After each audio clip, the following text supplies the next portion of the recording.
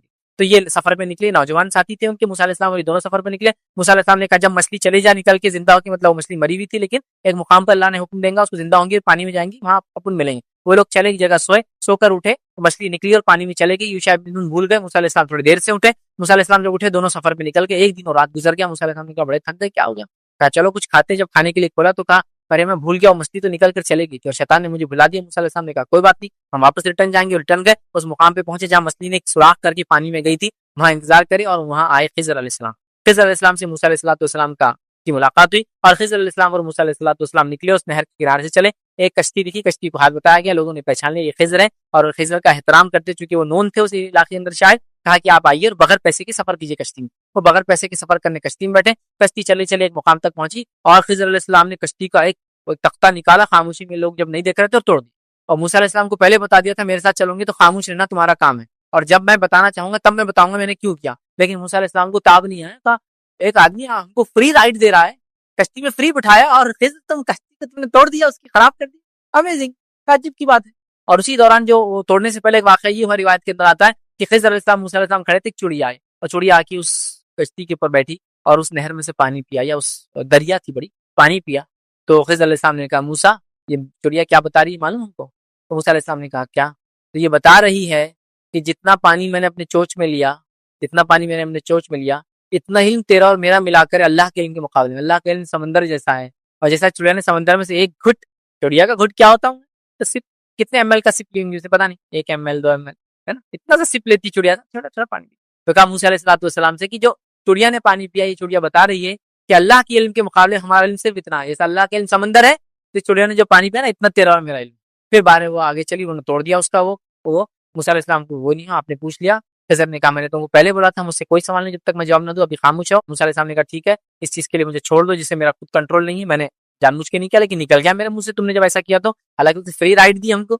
بہرحال انہوں نے کہا چلو آگے چلے, تو ایک بچہ ملا, خضر علیہ السلام نے اس کو قتل کر دیا. موسیٰ علیہ السلام نے کہا یہ تو بہت ہو گیا, ٹو مچ, ایک جان لے لی تم نے بغیر کسی عذر کے. خضر نے کہا دیکھو میں نے تم سے پہلے ہی کہا تھا ساتھ چلنا, تو خاموش رہنا. کہا ٹھیک ہے میں خاموش رہنے کی کوشش کروں گا. آگے بڑھے تو ایک بستی میں گئے, بستی میں جا کے کھانا مانگا, بستی والوں نے کھانا نہیں دیا. تو وہاں ایک دیوار تھی جو گرنے پہ تھی, ٹیڑھی ہو گئی تھی. تو خضر علیہ السلام نے دیوار کو سیدھی کر